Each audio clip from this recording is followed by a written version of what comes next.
नमस्कार दोस्तों, गर्दन दर्द की दूसरी वीडियो में आप सभी का स्वागत है। आज की इस वीडियो में हम थोड़ा और गहराई से जानने का प्रयास करेंगे।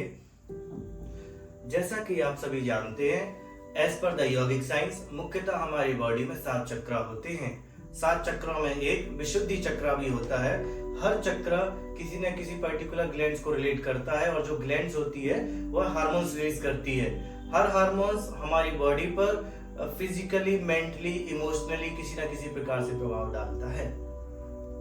फिजिकल प्रैक्टिस के अंतर्गत हम आसनों का अभ्यास करेंगे। इमोशनल के अंतर्गत हम अपनी सेंस के ऊपर वर्क करेंगे। तो चलिए आसनों से शुरू करते हैं।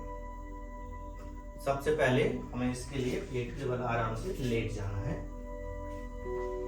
हाथों को इस तरह से साइड में रखेंगे, एल्बो को क्लोजर रखेंगे। अब सांस लेते हुए हमें ऊपर की ओर उठना है और सांस छोड़ते हुए नीचे की ओर जाना है। इस तरह से ऊपर सांस लेते हुए सांस छोड़ते हुए नीचे। इसको हम 5 से 10 बार कर सकते हैं। जब यह प्रैक्टिस हमें बहुत इजी लगे तो हम थोड़ा एडवांस या और आगे बढ़ने के लिए हम एल्बो को और आगे लेके आएंगे। इस तरह से गर्दन ऊपर किया और कुछ समय के लिए रुकेंगे। यदि इस तरह करने में हमें दर्द हो रहा है तो हम वापस से पीछे करते हुए जितना आराम से जा रहे हैं उतना कर सकते हैं। ये हो गया। अब नेक्स्ट पे हम आगे बढ़ते हैं। इसके बाद हम पाम्स में साइड और चेस्ट इस तरह से कर सकते हैं। श्वास लेते ऊपर जाएंगे, बट ध्यान रखें एल्बो हमारे टच हो, वेस्ट से टच हो, और श्वास छोड़ते हुए नीचे की ओर जाना है। श्वास लेते हुए ऊपर की ओर, श्वास छोड़ते हुए नीचे की ओर।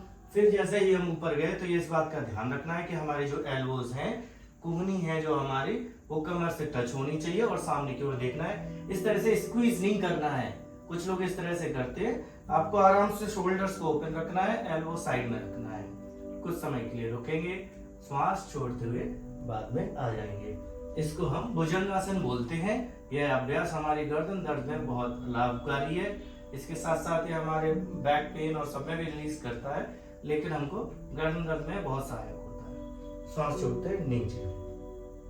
इसके बाद हम श्वास लेते हुए ऊपर की ओर आएंगे। इस तरह से पीछे की ओर उठेंगे और पीछे की ओर झुकना है। श्वास लेते हुए आगे और श्वास छोड़ते हुए पीछे की ओर जाना है। ये हमारा कोबरा पोज हुआ और इसको हम चाइल्ड पोज बोलते हैं। यह रिलैक्सेशन पोजीशन भी है। ये हमारे डाइजेशन में भी बहुत अच्छा माना जाता है। इसमें हमारा ब्लड सर्कुलेशन बॉडी का ठीक होता है। जब हमने कोबरा पोज किया तो हो सकता है हमारी गर्दन में दर्द हो। अब हम पीछे गए हैं तो इसमें हमें आराम मिल रहा है। हमें हाथ को इस तरह से भी हम ले जा सकते हैं यदि आप कंफर्टेबल हैं तो। इस तरह से कुछ देर के लिए रिलैक्स करें, फिर आराम से श्वास लेते हुए बैठ जाइए और कुछ समय के लिए रुकिए। अब हम घुटनों के बल खड़े हो जाएंगे। खड़े होने के पश्चात हाथ को पीछे की ओर लगाएंगे कमर पे। श्वास लेते हुए ऊपर की ओर जाना है, श्वास छोड़ते हुए आगे की ओर झुकना है। श्वास लेते हुए ऊपर और थोड़ा सा पीछे की ओर जाएंगे, श्वास छोड़ते हुए आगे की ओर। जब हम 5 से 10 बार इसको करेंगे, 5 से 10 बार करने के बाद अब यदि हम कंफर्टेबल हैं तो कुछ समय के लिए रुकना है। इस तरह से 10 तक गिनती पढ़ने के बाद आराम से नीचे की ओर जाएंगे। यह उष्ट्रासना का अभ्यास है। अब जो लोग और आराम से कंफर्टेबल हैं वो आराम से एक हाथ को पीछे की ओर हील पर लेके जाएं, दूसरा हाथ पीछे हील पर लेके जाएं और श्वास लेते हुए गर्दन को पीछे आराम से बेंड करें और रुकें यदि आप कंफर्टेबल हो। यदि कंफर्टेबल नहीं है तो आप एक हाथ को भी ऊपर करके रह सकते हैं इस तरह से। अभी भी कंफर्टेबल नहीं है तो आप वापस यहीं पर रुकिए। 10 बार करने के बाद इस तरह से इंटरलॉक फिंगर एट बैक कीजिए। श्वास छोड़ दे, फिर से हिप्स को पीछे आगे की ओर झुकिए, हाथ को ऊपर रखिए।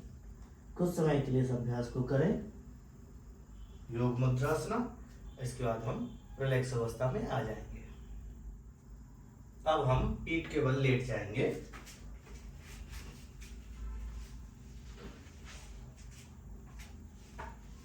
सबसे पहले घुटनों को मोड़ना है।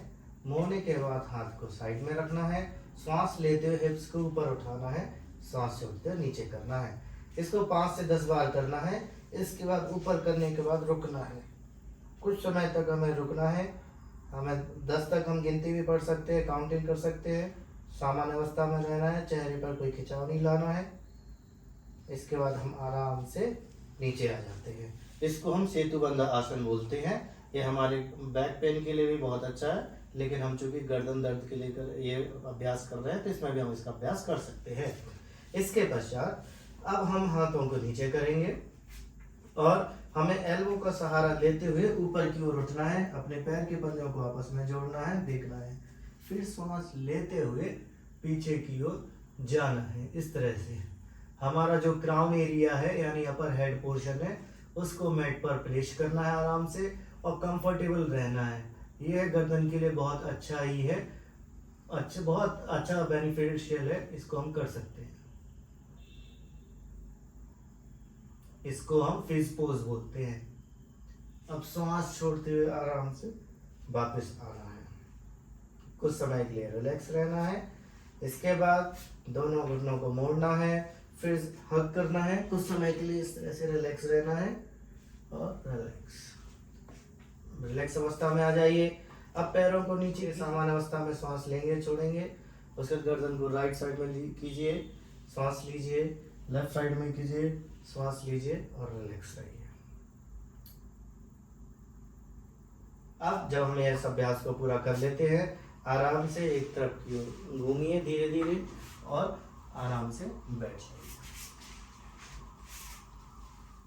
अब इमोशनल पार्ट के अंतर्गत हम सेंस के ऊपर काम करते हैं। सेंस में आती है हमारी टंग, ईयर्स, आईज। तो दोस्तों इसमें हम जो साउंड का अभ्यास करते हैं गर्दन दर्द के लिए वो होता है हम साउंड, HUM। हमें आराम से बोलना है हम। हम इसका अभ्यास करेंगे तो हमारे थायराइड ग्लैंड या विशुद्धि चक्र के लिए बहुत बेनिफिशियल है। सेम इसी तरह का साउंड हम सुन भी सकते हैं। अब वीडियोस में बहुत सारी जगह मिल जाता है, हम आपको लिंक भी नीचे दे देंगे, आप उस लिंक के थ्रू भी हम साउंड को सुन सकते हैं। तो आप सुन के इस तरह से अभ्यास कर सकते हैं। साथ ही कलर की बात करें तो ब्लू कलर इसके लिए बहुत अच्छा है। तो आप ब्लू कलर की चीजें अपने सराउंड में रखिए या ब्लू कपड़े पहनेंगे तो आपके लिए बहुत अच्छा होता है। थायराइड ग्लैंड से थायरॉक्सिन सही मात्रा में रिलीज ना होने पर हमें एंजाइटी या डिप्रेशन से होकर भी गुजरना पड़ सकता है, जिससे बचने के लिए हम लेवेंडर ऑयल का उपयोग करते हैं, जिसको एसेंस के रूप में हम स्मेल ले सकते हैं या फिर मार्केट में अगरबत्तियां भी आती हैं, अगरबत्तियों का भी उपयोग कर सकते हैं। या फिर हम नहाते समय अपने पानी में लेवेंडर ऑयल की 2-4 ड्रॉप डालकर भी स्नान कर सकते हैं, जिससे हमारा मूड रिफ्रेश रहता है और डिप्रेशन और एंजाइटी से बच सकते हैं। धन्यवाद वीडियो को पूरा देखने के लिए। नेक्स्ट वीडियो में हम बात करेंगे माइंडफुलनेस अभ्यास की, जिसमें कि हमारा रिलैक्सेशन या मेडिटेशन आता है और कुछ ब्रीदिंग प्रैक्टिस भी आएगी। तो मिलते हैं नेक्स्ट वीडियो में। धन्यवाद, सी यू नेक्स्ट टाइम।